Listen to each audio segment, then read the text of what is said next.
Once upon a time, in a land where the sun scorched the sand and the horizon shimmered like molten gold, there stood nothing but emptiness.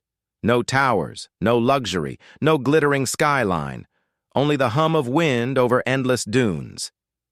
This land, once dismissed as barren and forgotten, would one day become the symbol of human ambition itself, a place where wealth touches the sky and power hides behind glass walls. But every paradise has its illusion.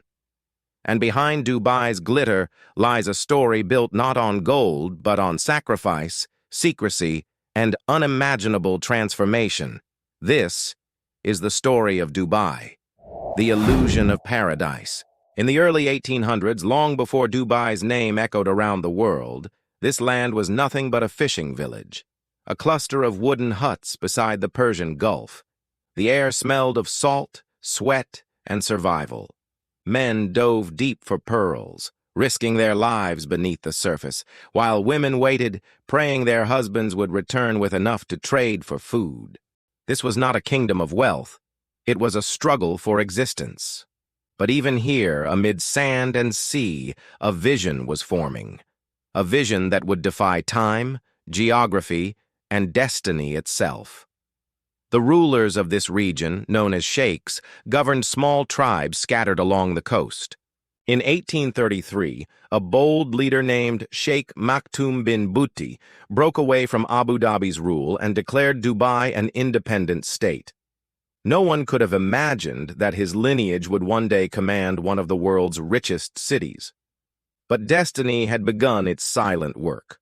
The British Empire, expanding across the seas, soon arrived. They weren't here for sand or people. They were here for control.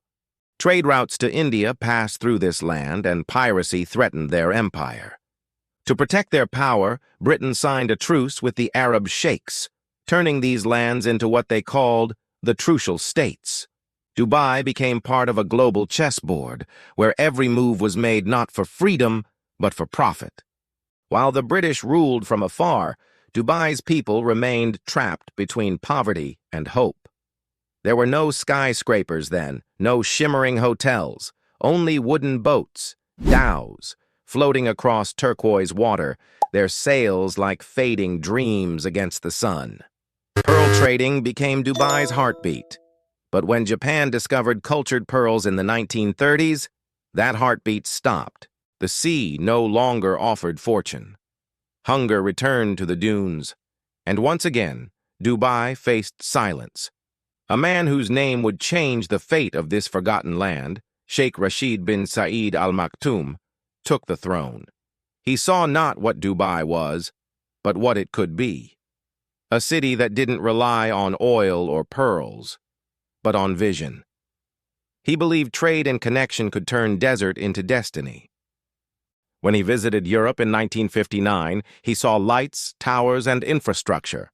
He returned home inspired, determined to turn a fishing village into a global empire. But Dubai was not ready. It had no infrastructure, no ports deep enough for large ships.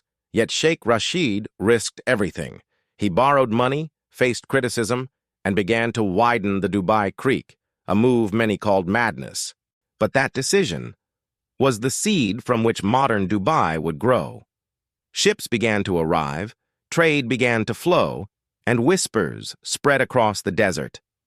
Something extraordinary is happening here. The 1960s, a decade of change across the world. Nations rose, empires fell, and the Middle East shimmered with the scent of oil. And one morning in 1966, deep beneath Dubai's burning sand, they struck black gold. Oil, the world's most powerful currency. But unlike its neighbors drowning in petroleum wealth, Dubai's discovery was meager, a fraction of what lay in Saudi Arabia or Abu Dhabi. Yet in that limitation, Sheikh Rashid saw freedom. He said, "Oil will not last forever, but vision can." And so, while others built palaces, he built ports, airports, and trade routes. Every drop of oil was turned into infrastructure, the foundation of a dream far greater than wealth, sustainability. The Port Rashid, completed in 1972, changed everything. It became a lifeline to the world, a place where ships from Asia, Africa, and Europe could anchor. But Sheikh Rashid wasn't done. He envisioned something no one had dared attempt, a tax-free trade zone where merchants could buy, sell, and build without interference. They called it Jebel Ali Free Zone, and that single idea turned Dubai into the beating heart of global commerce. While other Gulf states built monuments to their rulers, Sheikh Rashid built opportunity. Dubai's name began appearing on shipping maps, on trade documents, on dreams. The desert had found its pulse again, but Sheikh Rashid's ambition didn't stop at the sea. He looked up to the skies. In the 1970s, the world's flight routes passed through Karachi, not Dubai. Pakistan's airline ruled the region, connecting east and west. Rashid wanted that glory for his city, so he built runways longer, smoother, faster, preparing for something greater.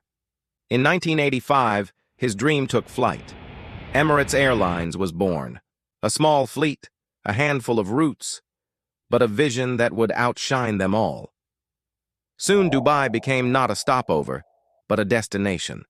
A bridge between continents, built by ambition, not chance.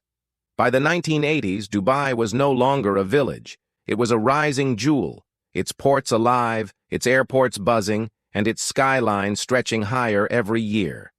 While the rest of the Middle East was drunk on oil, Dubai was obsessed with reinvention. It wasn't just building infrastructure. It was building an identity, one that whispered, "Here, dreams do not die in the desert." But behind that shining skyline, cracks were already forming, cracks that no gold or glass could hide. Because as the towers rose, so did the shadows. Foreign laborers from India, Pakistan, and Bangladesh began flooding in, lured by promises of fortune. They came chasing dreams but found chains instead. Their sweat built the marble floors. Their hands raised the towers. Yet their names were never remembered. They became the invisible architects of paradise.